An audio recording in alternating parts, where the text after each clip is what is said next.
Hello, I'm Jessica Lovell, and happy holidays from the Morning Medical Update team. We are taking some time off to spend with friends and family over the winter holidays, and we sure hope that you are doing the same. Until we return with our live programming on February 2nd, please enjoy this Encore presentation of one of our very favorite episodes. Coming up today, a local college student diagnosed with kidney failure, how social media helped her find a donor, and now how these two women are telling their story in hopes of inspiring others to share the gift of life.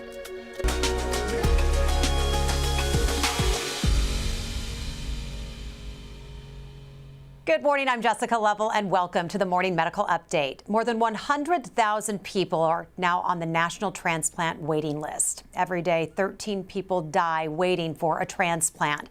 However, there is some positive news. In recent years, the number of living donors has grown significantly. When K-State student Zoe Schumacher found herself in need of a new kidney, she turned to social media for help.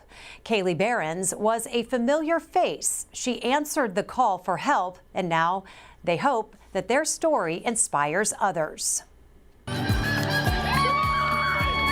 Racing through a day of fun and discovery at the University of Kansas Health System, elementary school students had no idea they were about to meet two women with a powerful message about hope, friendship, and living donation. You can just see them the smile on my face. I was just like on top of the world. Zoe Schumacher and Kaylee Behrens are sharing a message that comes from lived experience about the power of living organ donation. Zoe was busy with her junior year when she started feeling sick. Eventually, she knew she had to get checked out, so she went to the ER. That trip revealed a stunning diagnosis. It was a complete shock that something that wrong had happened. Blood tests confirmed Zoe was in end-stage renal failure, triggered by an undiagnosed autoimmune disease.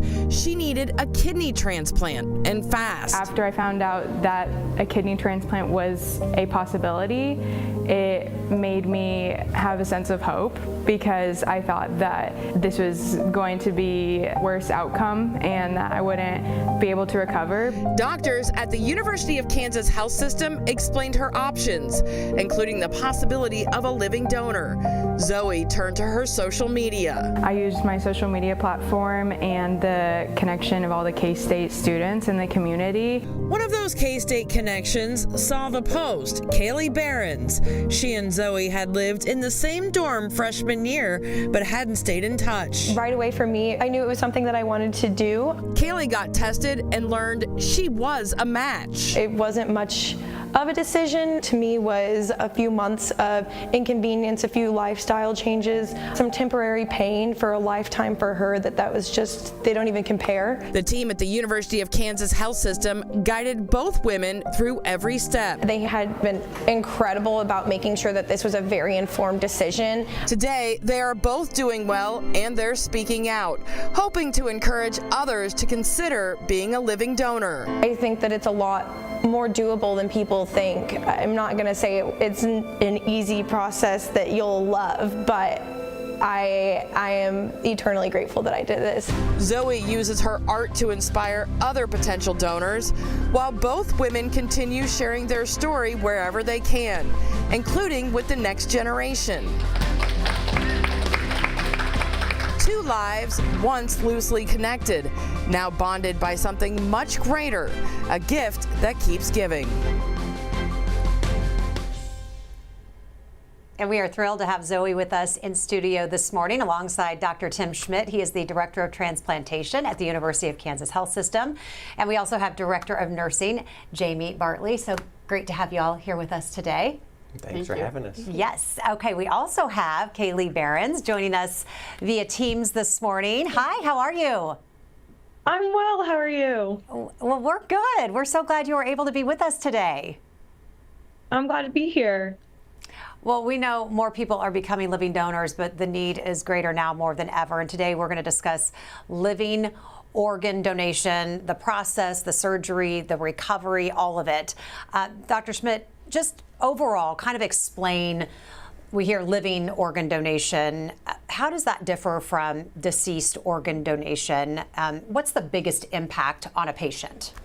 The biggest impact for the patient are the organs are typically better functioning right away, and you can plan the surgery. Planning the surgery makes it a whole lot easier than waiting, because the unknown part of transplant is when am I going to get that call, or when's it going to happen, and what is it going to be like. So planning takes a lot of the guesswork out of it, and the organs typically work better, longer, and people have a better life afterwards. Yeah, because how long can someone often wait on those lists?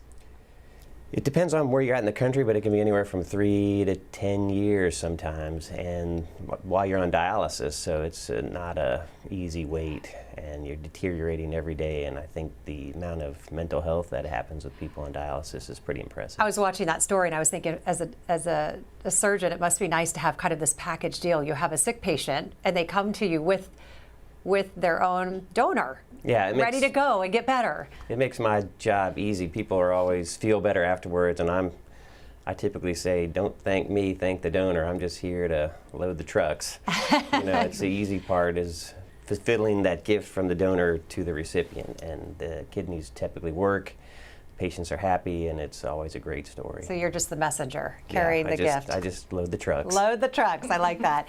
What are some of the biggest questions, though, that you often get about kidney donation or just organ donation in general? I would imagine people probably bend your ear quite a bit, just out and about. Any myths, any common myths that you might want to clear up about it? Yeah, I think we're always in the best interest of the donor. We want the donor to have the best outcome. We don't want to put them through any risk. So we test them to make sure that their life expectancy should be the same after they lose part of their body, whether it's a kidney or part of a liver or whatever. So we make sure that the donor safety is always most important. Yeah, you and Dr. Kumar always say, it's like it's the one person that doesn't need a surgery is in the hospital that day. And they're the most healthy, because you have to make sure they are the most healthy person to be able to give that gift. So Zoe, take us back. When did you learn that something was wrong with your health? What were some of those signs that you were feeling something was wrong? Yeah, so I would say I didn't really notice that the symptoms I was randomly having for a couple years were something serious until I was starting to get symptoms of kidney failure. And I didn't know that that's what it was, but I went to the hospital with really strong stomach pain. I'd been throwing up a lot, and so after blood work, they discovered that I was in end-stage renal failure, but then had to do a lot of more complicated tests to discover that the cause of it was an autoimmune disorder, which had been causing most of my symptoms for years. So hearing that at a young age would have to be pretty unbelievable, and then to hear you need an organ transplant, what was that like to hear? Yes, so the first nephrologist I ever had was in the hospital when I went and thought I was just going to the ER for the day, was admitted, and he had really good bedside manner, and he kind of explained carefully to me and my family how serious this was, and that he didn't know what was causing it, which was really scary as well. But when he told me that I needed an organ transplant, although that was really shocking, it was also like, okay, there's a treatment that can be done to help me feel better and have a much better life. It's not a 100% cure of kidney disease. I still have chronic kidney disease for the rest of my life. But it was actually really good news that there was something that could happen. And then when I found out about living organ donation, I was even more excited because I knew that I could find someone. Yeah, I think you used the word hope. Mm-hmm. That was a good way of looking at it. And we saw the cool way that you found your donor, Kaylee, in that story. So the surgery comes, the surgery goes. How quickly did you start to feel better after your transplant? Oh, like immediately. I was sick for so many years. And then, so one thing that does happen when you're in kidney failure is decreased urination, and so I almost beat a record for the hospital of how many liters of urine I was producing for the first 24 hours. So that makes you feel better. Right? All of that like fluid that's stored kind of really quickly left, and so that made me feel a lot better, and my energy was really up. And I don't want to say it was immediate, because throughout the first 6 months there was gradual recovery with a lot of parts of my body, but the initial impact was really big. And Dr. Schmidt, that's usually pretty typical with a kidney transplant, right? Yeah, I mean, kidney disease is insidious, so people tend to feel bad slowly over time until they kind of fall off the table and then just feel really bad. And so when the new kidney starts working, it's like, wow, I didn't know how bad I felt. And then they just keep getting better over the next you get few used to feeling really bad. Yeah, you can just grind on and just keep going like, I must be tired or not sleeping right or whatever, and then it just builds up until you finally can't take it anymore. So from a donor perspective, Kaylee, what was the process like for you? Was it easier or more complicated than you expected? I would say the beforehand getting all the testing done was more complicated than I had expected, but a relief that they really put in all that effort to make sure that like he said, get to have the same lifespan as I did previous to the donation. So that was a lot more complicated than I expected. As far as the actual surgery, though, this was my first time really in a hospital, first surgery. So I had no expectations going in. I didn't know what it would feel like. They told me it'd be pretty painful. And I will say right after the surgery, Zoe looked a lot better than I did. She came and walked over to my room and said hi. And I was trying to even sit up in my bed. So it was a little bit of a struggle right after, but I still recovered fairly quickly. I was able to leave the hospital after 2 nights, which was nice. And I think going in with no expectations helped because I was just more along the lines of, we're going to do it, and it's going to come with what it comes with. And when you said complicated ahead of time, I'm guessing you're talking about a lot of the pre-testing that you had to do, because they're pretty thorough, right?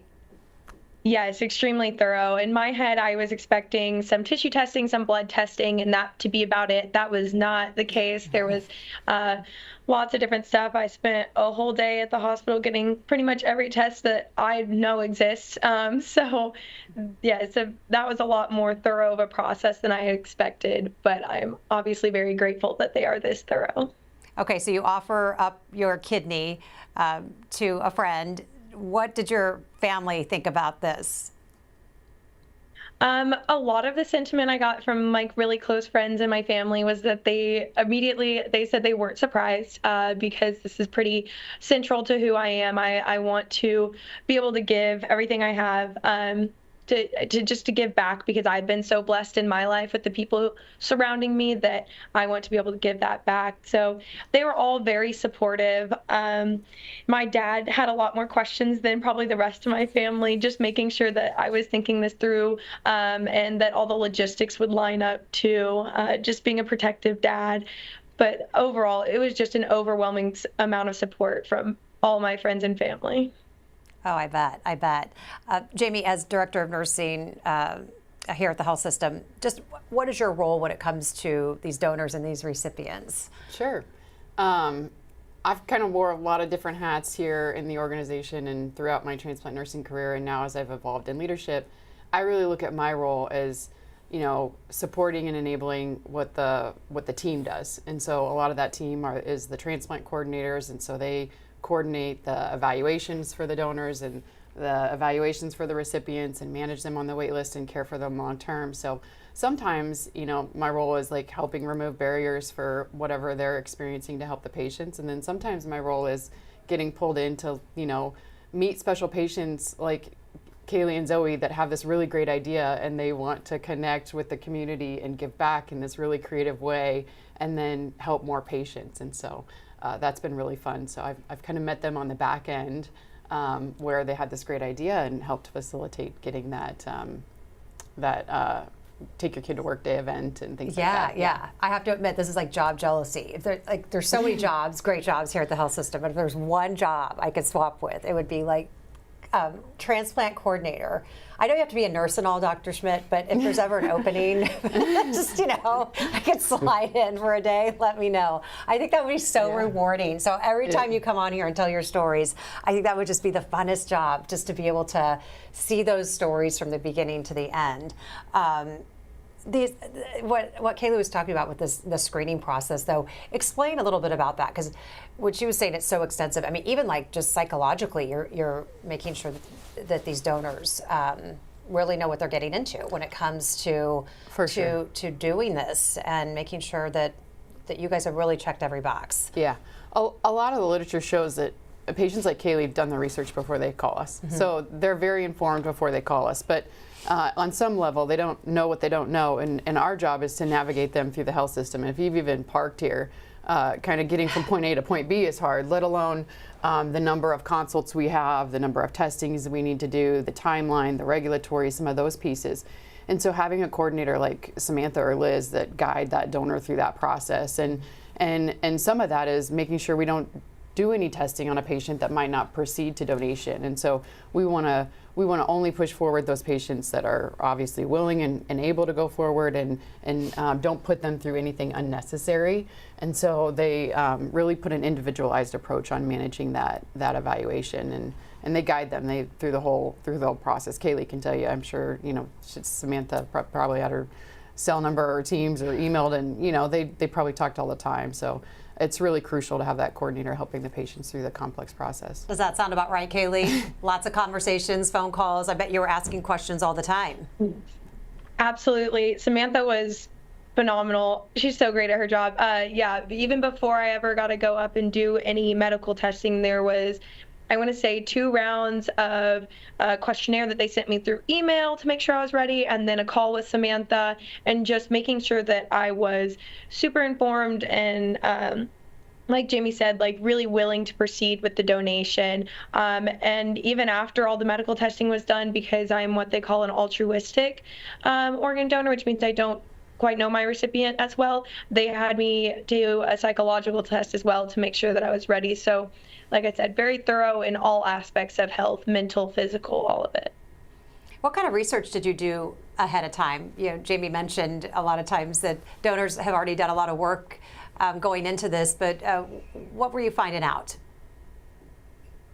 Immediately, I researched more along the lines of recovery time and how long I would be out, because I knew this would be happening overlapping my last semester of college. So that was kind of the focus of my research beforehand, and then what lifestyle changes would come along with it, what life after donation means, and just making sure that I knew that I was capable of committing to making those changes, so that if I'm putting my family through this scare unnecessarily, that I was going to make the changes I need to after to keep myself healthy as well. Well, be sure to ask your questions. You can use the chat on YouTube or Facebook. You can email the Medical News Network. That information is there on your screen. She mentioned altruistic donors. Kind of just explain for folks watching and listening exactly what that is and just why they're so important when it comes to donations. Sure. Living related would be a term that you'd use. So oftentimes, it's somebody that steps forward that's a mother, brother, sister, blood family.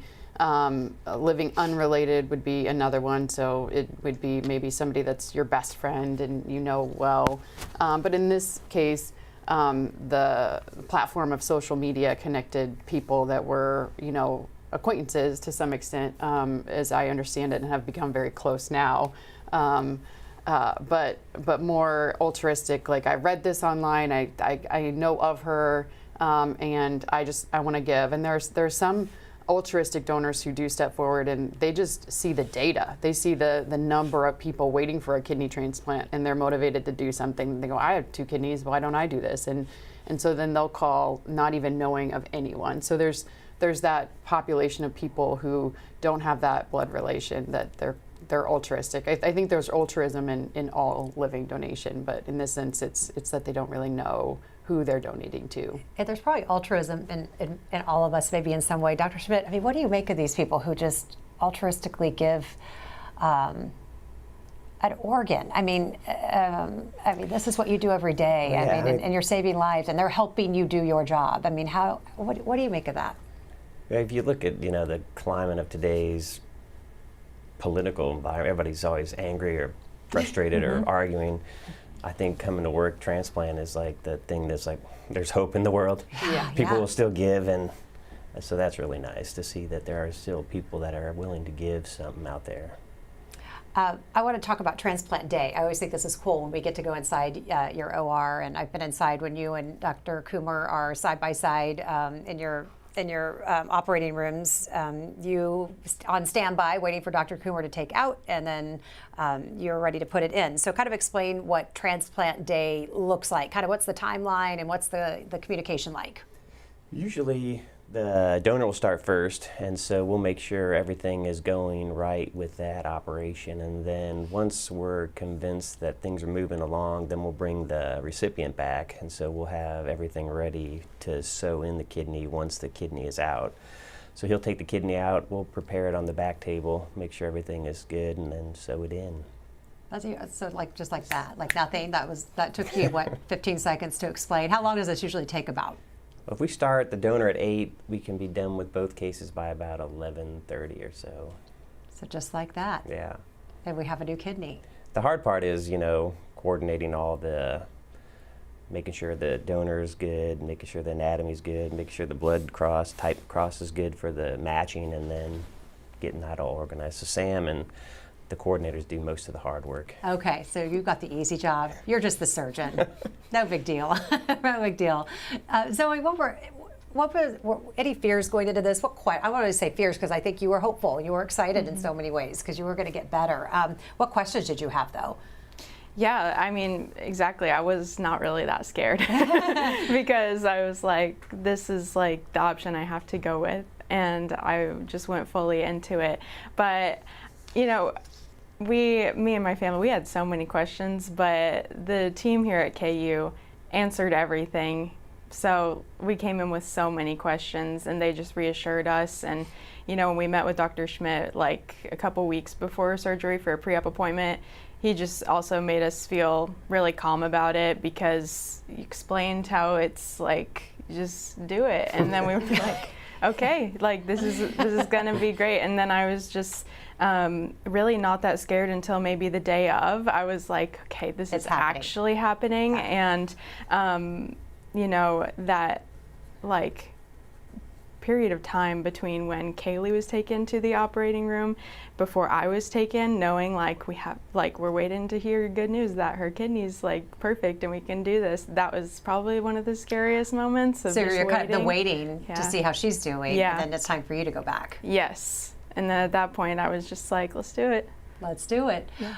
Tell us about your artwork and just why you decided to inspire others through it. Yeah, so this project was Kaylee's idea. So it started out because she just wants to keep giving, and she got some funds from school in her nonprofit class. And so we did these coloring pages for kids, and I love drawing and art that's really symbolic to things I care about. So I made these that kids colored while we told them about organ donation, and we're hoping to have them, as you saw, some merch items. They're going to turn into things that patients can carry with them to tell people that they're looking for a living kidney donor.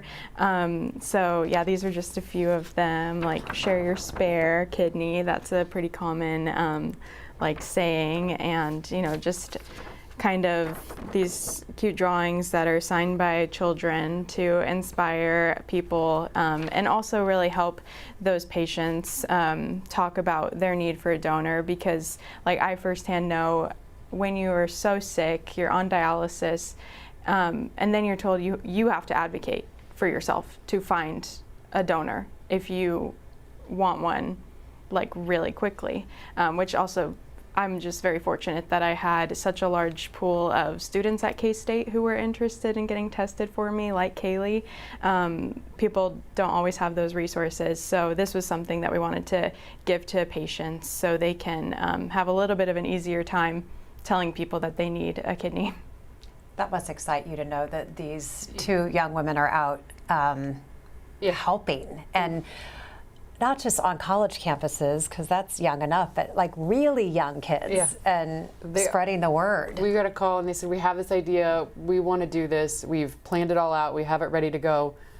Would you use this if we did this? And I was like, absolutely, and let's do this together. And so that's kind of grown legs. They did it at the Take Your Child to Work Day here at this organization, and then we went to the Monarchs game together and had a table there, and they did it at the Monarchs game, and then we're working with our promo team to, as you saw, like maybe make a tote and some note cards, and honestly, it's about starting that conversation. So like if you're using a blanket at a ball game or watching your kid play soccer or something, you know, it's harder to say, yeah, my spouse is waiting for a kidney.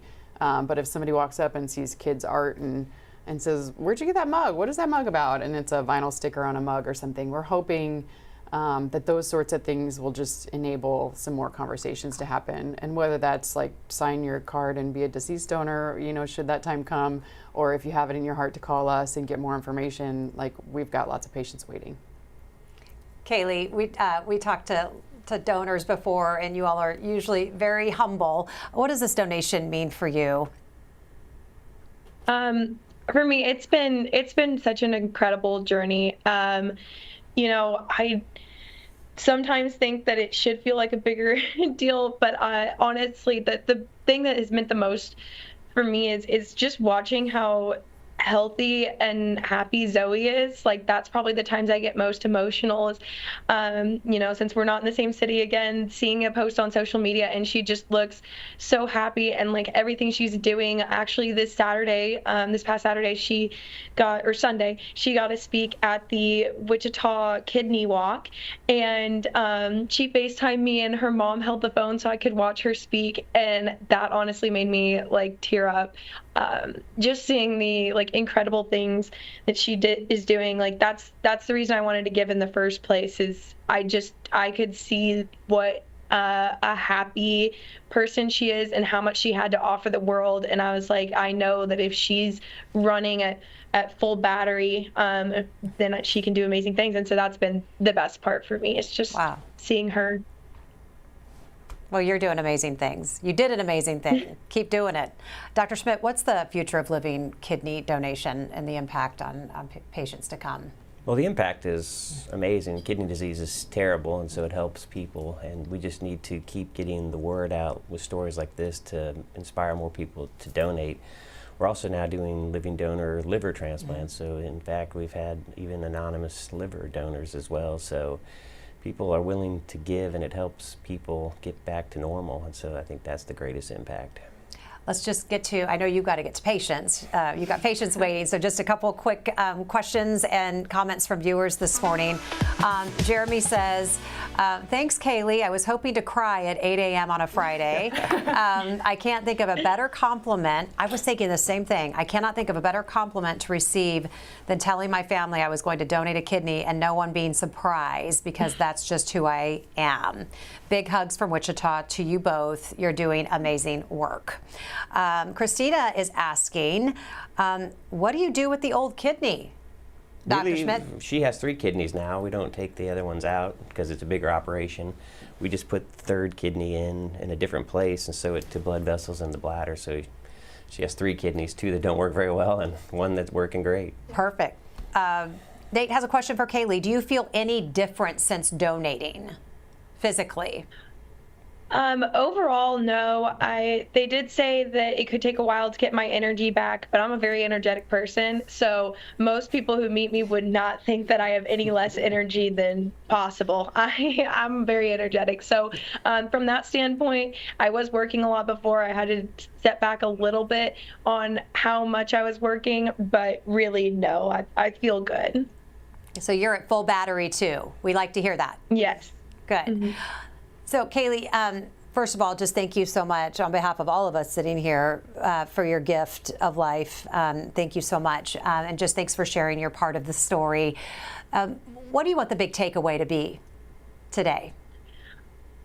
I think I want people to know how it really is something that you can do. I think a lot of people do, like you said, have that altruism inside of them and they want to give, but it seems really daunting.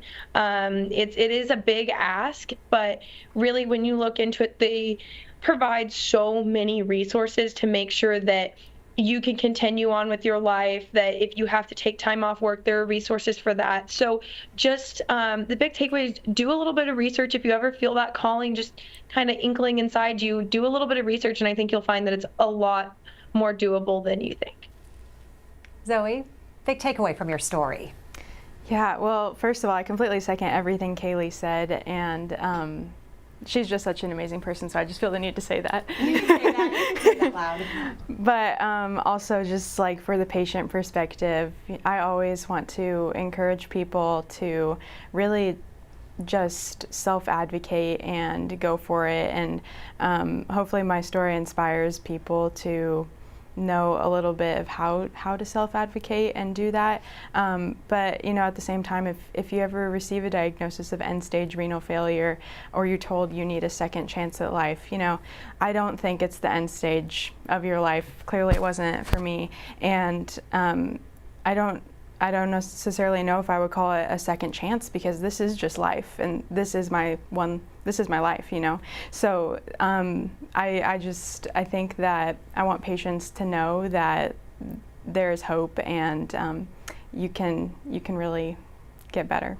We're loving your perspective this morning. Thanks. Me and Jamie are I know, looking at I'm each like other. sitting here like she's gonna ask me next, and I'm like, ah. Ditto. All right, no, we're all like, okay, Yeah. she just said it as good as it's gonna get. Okay, follow that, Jamie. Great. You can. Sure. You could do this. Honestly, Jess, it takes a team. We've mentioned some really key people, but there's just it's just a massive team effort to take care of these patients on all sides and do it well. And I think the most beautiful thing here and what's on display is that our patients are a part of that, and they're so special. And so, like, being able to have the opportunity to pull them in and have them part of our team to help more patients has been like so rewarding. So I am just honored to be here, and thank you. Yeah. And thank you, Kaylee.